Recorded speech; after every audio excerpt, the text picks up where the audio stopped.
I am currently honorary. I'm an actor, writer, and columnist with Authority Magazine. And today I have the pleasure of interviewing the amazing casting director from LA, Jazzy Collins. Jazzy, would you mind introducing yourself to our audience, please? Yes. So, hello, my name is Jazzy Collins. I am a casting director and also owner of my own casting and production company, Forced Perspective. I've been in the industry working in casting for well over a decade and have been casting some of your favorite reality shows like The Circle, Traitors, The Bachelor, Love Island, and beyond. Yeah, it's amazing. It's amazing. I was so excited when I got your order. I was like, oh my God, and you've casted some great, great things like The Bachelor and The Bachelorette, Love Island. I've seen Love Island. In fact, my cousin in New York loves Love Island. We were talking about it because I visited for like almost 2 weeks just recently too. I just came back last Sunday and I was like, "Why do you think I should watch?" She goes, "Love Island." I said, "Yeah, I watched that."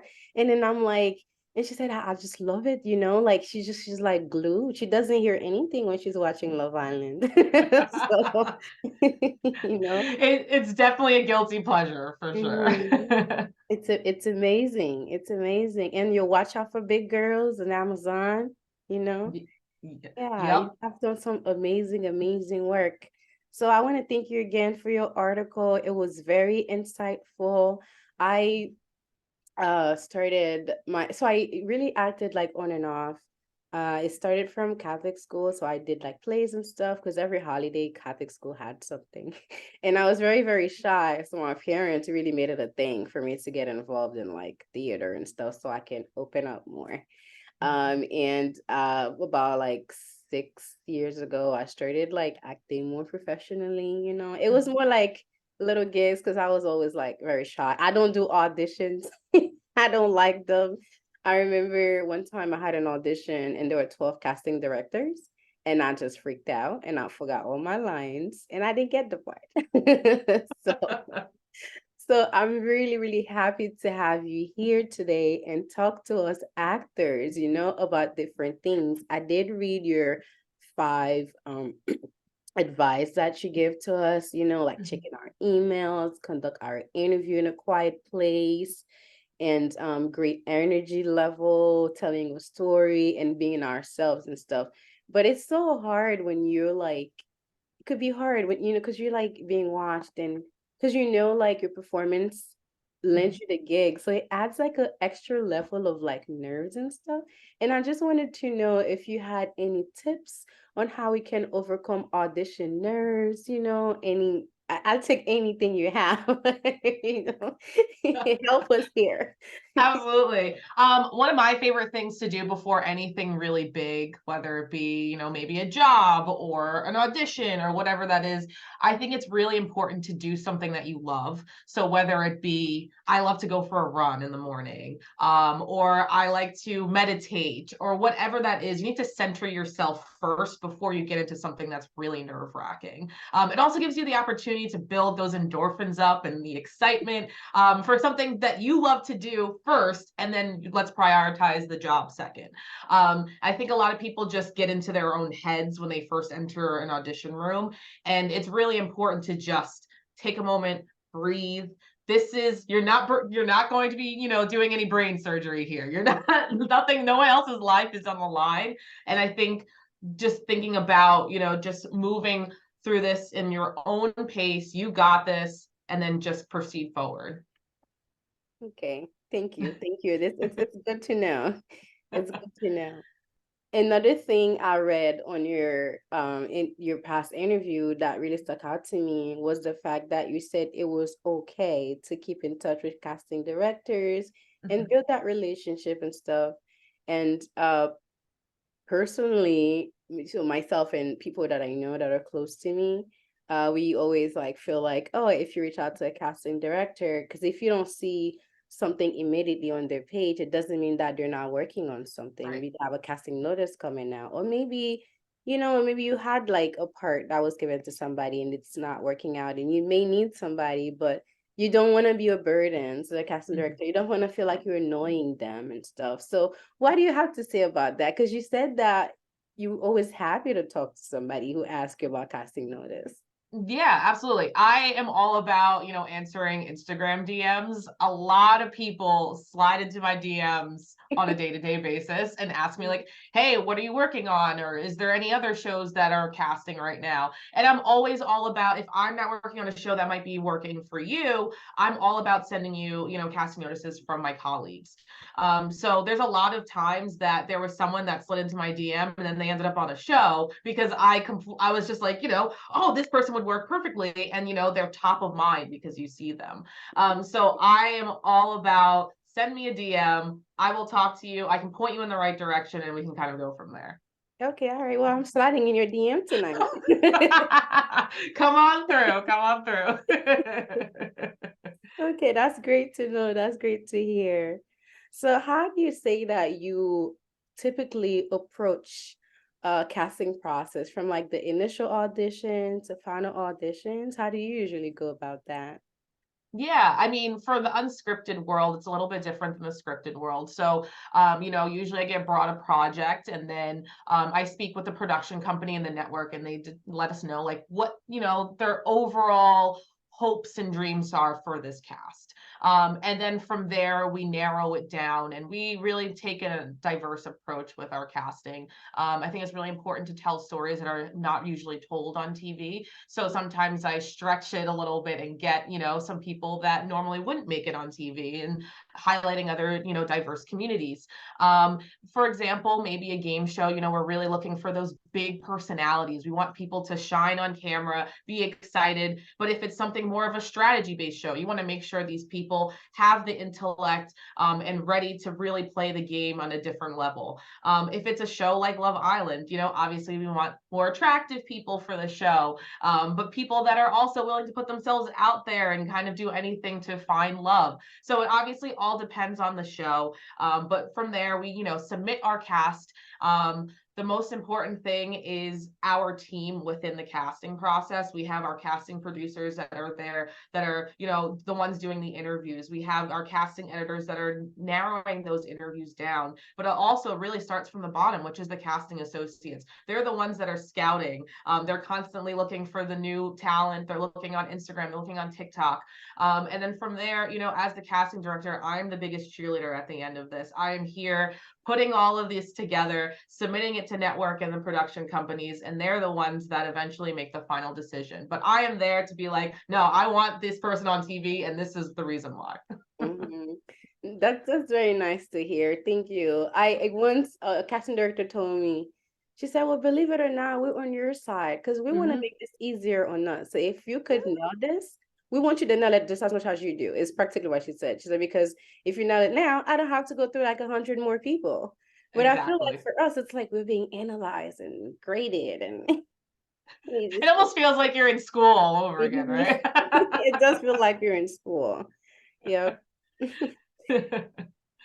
So I wanted to ask also if there were any particular challenges or unique aspects of like when we're working with actors and stuff like that, that you think that they should be aware of, like during an audition. I think a lot of people, now that we've moved over to doing a lot of self tapes and stuff at home, a lot of people think they need to have like the fanciest camera. They need to have someone reading with them. They need all of these things. You don't. We want to see how you're going to act, and we understand in this situation that you're not going to have everything that's perfect. Use your phone. Set your phone up on. I've had people set their phone up against a water bottle, and it worked because it was in the right level, and everything that you need to do. But I think people always think that's like the biggest challenge, is like, how am I going to have the perfect self tape?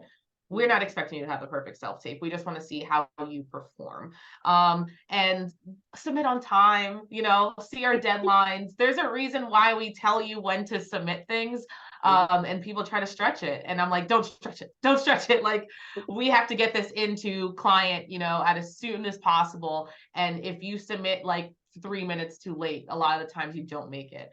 So it's really important to just like really understand deadlines and you don't have to go above and beyond. We just want to see you for you.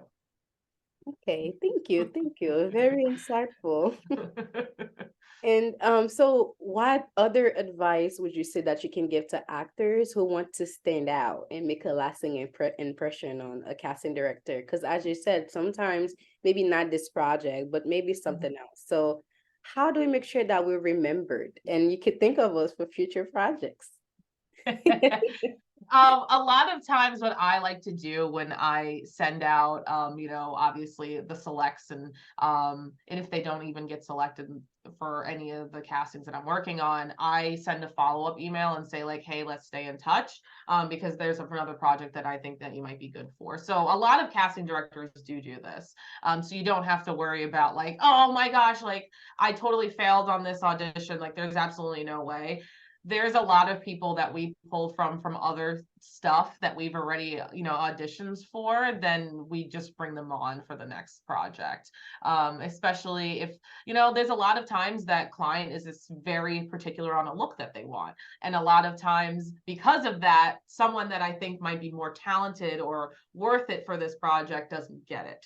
And it just might be just solely just based on looks or what they're looking for. So I actually have a database of people that I can, continually pull from. So I think, obviously staying in contact and talking to us is really important, but also just make sure that, we have a database for a reason and we want to also pull from that as well. So don't feel like just because you bombed an audition, you can't get it. Okay, thank you, thank you. All right. And the question is, can you describe the specific qualities and attributes you're looking for in actors for the most part? You've shared some very insightful things already, but if you had to say like, okay, these qualities and attributes like really help actors most of the time, what would you Mhm. say those were? Um, Being on time, people that are ones to read their emails, ones that are excited about the opportunity and just try their hardest. Sometimes if they take a little bit of a liberty and have a little bit more fun with what we give them, because I know sometimes the scripts are a little dry, and if they put a little bit of more oomph into it, I think it's always a lot more fun to watch for us and our perspective. And you have more of a chance of, trying. A lot of the times they're like, okay, let's just push them forward. Let's just see it and see what happens. I like people that take risks. And sometimes those risks really end up in a reward. Mm-hmm. Okay. So is there like a fine line between like being a little more out there and being fun and being unique to like doing too much? Yes, there is. There is. We know when you're putting on a specific performance that doesn't feel natural to you. Mm-hmm. So I think it's really important to consider when you're doing auditions and stuff like that, make sure that you feel like this is something that you can naturally do. You can feel comfortable doing this, especially longer than maybe that 2-minute video that you created. If you feel like this doesn't feel natural to you, don't do the extra. Do what you feel is right. Mm-hmm. Okay. So you've done some amazing projects. So would you say like, is there like any of them that you think was like your favorite, or do you have a couple of favorites and why? Yeah, I have a couple of favorites. Lizzo was definitely one of my favorite shows that I got to work on. Reason being, I was a competitive dancer when I was younger. So it felt like I was able to tap back into, all of my knowledge from that and like really be able to give these girls a platform and a story to really share on a larger stage. Because I know, growing up as a dancer, it's tough. But growing up as a dancer, as a bigger woman, is even harder. And I think being able to showcase that kind of story on Amazon was an absolutely incredible opportunity that I was able to do. So that was definitely one of my favorite shows that I cast, along with The Traders. That show is a lot of fun. It was a very psychological show, and it was one of like my first bigger psychological shows that I got to work on. And I think it's you have to be able to change your brain and how you cast normally for something like that versus like casting something like a dating show, because it's easy to just throw someone on like a game show and like, oh, they're fun, they have a lot of personality, but can they actually play the game and succeed? And are they gullible? Will they be fun to watch? So it was definitely a lot more fun to cast something like that, which is a little bit different than what I've done before. That does sound like a lot of fun. Yeah. Yeah. Definitely. But so going to your backstory, you were raised in New York and then you started like creating your own shows even as a little girl. You were performing, traveling and stuff, and you created shows with your friends and filmed it. And that's like very brave for a little girl. Would you like to tell us more about that? Yeah. There was a show that we created. It was like me and two of my friends, where it was basically a reality show, and where we would film ourselves what we were doing. We would put ourselves in these crazy antics, and then I would cut it together and then post it online, and my friends and family watched it. Which is kind of funny. Like now it's like back now that's literally like my life. And um going back and like thinking about like that's kind of like where it all started is really fun, and that's why I think I love what I do so much. It's literally what I used to do as a hobby, and now it's my life. That's what I was thinking. I'm like, man, you've been like laying this ground and making this bed since you're a child. And now it must be nice to be living in it? Yeah, yeah, it was something that I always dreamed of working on TV, whether it be like I didn't know, when I first started that I wanted to work in casting. But I knew I wanted to do something with TV and watching stuff because I like to do it. I like to create content, and that was my favorite way of doing it, was just like filming my friends because it was easy access and they love doing it too. So it was great. Yeah, wow. That sounds like a lot of fun. I actually was gonna ask you about that because I remember you said that you wanted to work in production. That's really where you saw yourself, and you didn't Mhm, necessarily like think of being a casting director. So would mhm. you like to tell us the story about that? And do you even have a preference between like production and casting or? Yeah, yeah. So when I first, I went to film school, and that's the only thing that they talk about. They talk about being a director or a producer. So that was instilled in my brain that like that's what I need to be. So when I first moved to LA, I was like, okay, well, let me get a PA job. And I absolutely hated it. It was not for me. I didn't like being on set for long hours. And I was like, I want to do something like in office where I can like sit in a chair but like still have the abilities to do really cool stuff. So when I went in for an interview for an office PA position, they ended up actually filling it like right before I went in for my interview, but they loved my interview so much that they were like, hey, do you want to be a casting assistant? And I was like, sure, I guess. So I got my first casting assistant job doing unscripted, and I absolutely fell in love with it. And I was like, this is my future. This is what I want to do. And I realized how good I was at it. I was finding people back in the day, like finding them on the street. I was using Twitter, which now is X. So it's just like, I was able to find all these people, with just my fingertips, and that was something that was so exciting because I got to see these people then on TV and like making their dreams come true. So that's really where it started. That's amazing. That's Mhm. amazing. Okay. So but you're still like producing your own shows though, right? While you're doing that's just great. Yeah, yeah. I still develop my own shows. We do a lot of unscripted formats. We are moving a little bit into scripted as well. But that's really, my bread and butter. I love to make shows. I love to cast shows. I like to be able to be also creating the change that I want to see on TV. And the best way to do it is start to develop your own shows and cast them. Mhm. That's amazing. I just your interview is just so amazing. So I have so many questions, but I know we have so much time, so I won't go crazy. But It's all you good. talked about casting real people. I love that. I love how you like talked about diversity and inclusion because I Mhm. feel like it's very, very important. And over the days, or the years, I should say, I feel like I've seen like some change in like, TV, what you see on TV. But one thing, the Renaissance store. So the Mhm. Renaissance store, I really enjoyed it. She's like an amazing singer and everything. But I also enjoyed that there were lots of diversity included too. Right. Because I saw Right. people from like all different sizes, all different like skin tones, different what would I say here? I guess orientation status, I could say. Mhm. And it was very, very nice to say. And Mhm. also it wasn't just Beyonce singing either. It were like other people too, like had the chance to Right. perform and just be like at the forefront and everything of everything. And I really Mhm. like that. So that really stuck out to me too. So how do you like go about you just inspiring and welcoming like diverse and real people into your shows and stuff?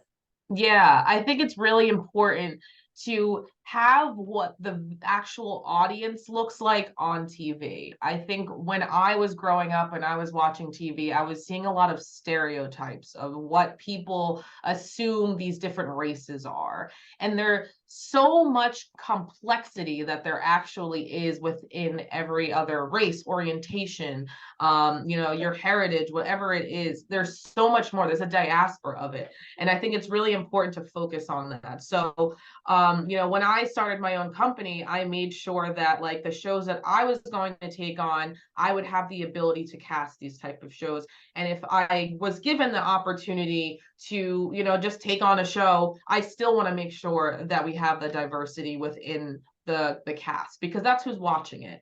And it's also important to like expose yourself to other cultures that you normally wouldn't have exposure to. I learned so much about the deaf community working with the circle and having our first deaf contestant on the show and realizing like why aren't there more deaf people on TV? There's so much more to talk about when it comes to things like that. And I was able to learn about that. And like there's shows like all these now there's like the Love is Blind and all these things where you have the ability to really see, people for who they are and not the stereotypes that we put on TV at first. So as a casting director, you're the first line of defense when it comes to these types of shows. And if we can make sure that we cast responsibly and cast to make sure we have diversity, we will continue to see this on TV. And we have also the ability to say no. If we don't think that something is right, we should speak up. And I make sure that I do that moving forward with every show that I cast. That's amazing. That's Thank that's you. really great. Thank you.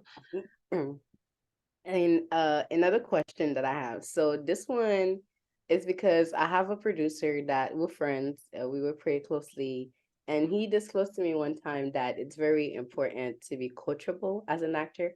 And I do understand what he means.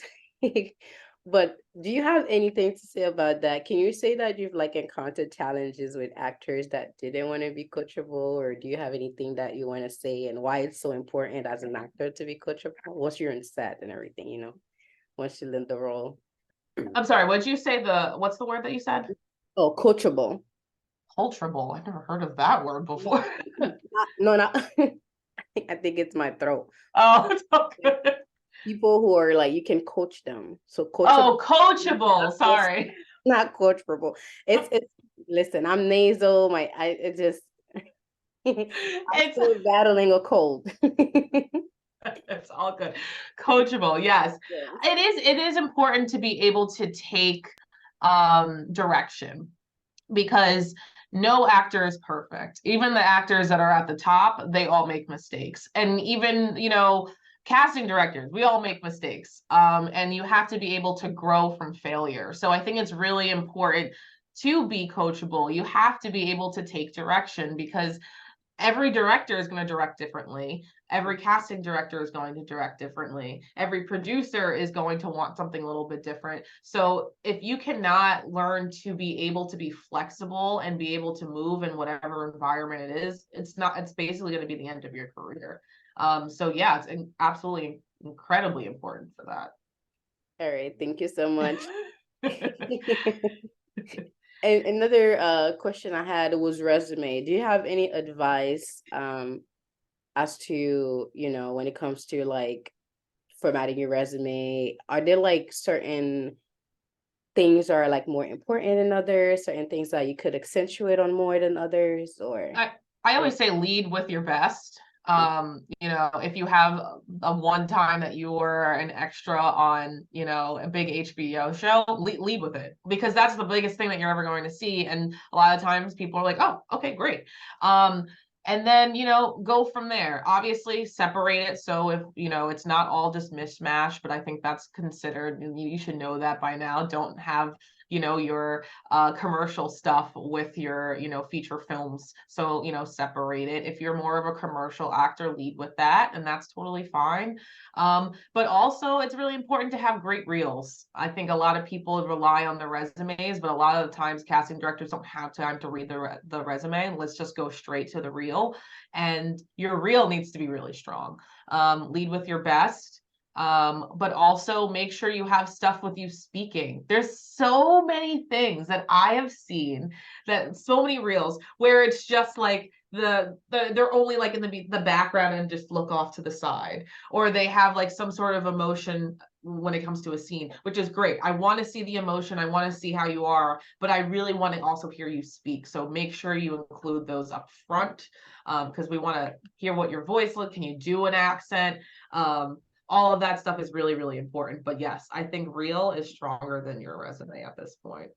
okay, thank you. And that was gonna be my next question too, about the reel, if you had any tips or advice. Yes. There's your tips and advice. Okay. So do you feel like it's better to have like a very diverse reel too? Is that important? I would say have separate reels for commercial and if you're going to do films. Okay. Because a lot of commercial actors have like really great stuff, but then you know, they'll throw in something from a feature film and it just feels off. So I am all about just separate them, and then, you know, that way when you have your commercial that you're applying for, you know, auditioning for, you can send over that reel. But I understand that there's actors that are just starting and they don't have a lot of stuff that they can show, and then they put it all together. And that's when I say, like, start with your strongest stuff first. Where are you, like, did you have a fantastic commercial with, I don't know, AT&T, where you had a really great line? Lead with that. And then you can get into, you know, your other stuff, but make sure you put a little caption on the bottom, a lower third, that says like what it is, if you had a director that you worked with, and that way we know what it is and doesn't feel like off-putting. Okay. Okay, because my other question was for people who don't have lots of like, who haven't had a lot of gigs, because it's totally okay, right, to just get with a group of friends and make different scenes and then make a reel out of it also, right? Yeah. Oh yes. Oh yes. It gives you some practice too. So I think it's also really important to like, there's no reason for you to just go get with your friends and be like, hey, I have this like 3-page scene. Let's just go like film this. And you know, it doesn't have to look amazing, but it could be something that you can then throw on your reel, because you can see how you would be if you were to do a drama, and you know, maybe you don't have that. So, and then eventually you will land that gig, and then you will be able to replace it with something else. So yeah. Thank you so much. Of course. Okay, I've asked everything.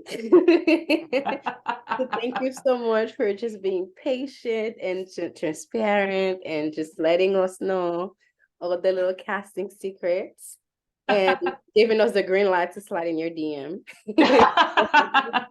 Of course. My Instagram is Jazzy Casting. So if you need me, feel free to slide into my DMs. That's totally fine. I'm happy to answer any questions that you might have regarding casting, or if you have a show that you really want to get on but you don't know where to start. I can usually point you in the right direction. So happy to help out. Okay, that's amazing. That's amazing. So last question, are you working on anything super exciting right now? I do have a show that's going to be starting up very soon. I can't release what it is, Mhm. but if you're fans of game shows, and maybe if you're a fan of The Traders, I think you would really like this show. I'm also in the process of, you know, developing, and I'm bringing those out to networks for different shows that I currently have. So hopefully one of those shows, you know, get purchased and you get to see something that I made. That's amazing. That's amazing. All right. I'll keep my word of not asking any more questions since I said I was done. It's just a tipping. It's But all thank you good. so, so much. I hope you have a great rest of your evening. Thank you for your time. And I do look forward to connecting with you and possibly working with you someday. Yes, I love it. Thank you so much for having me. Thank you. Bye. Bye.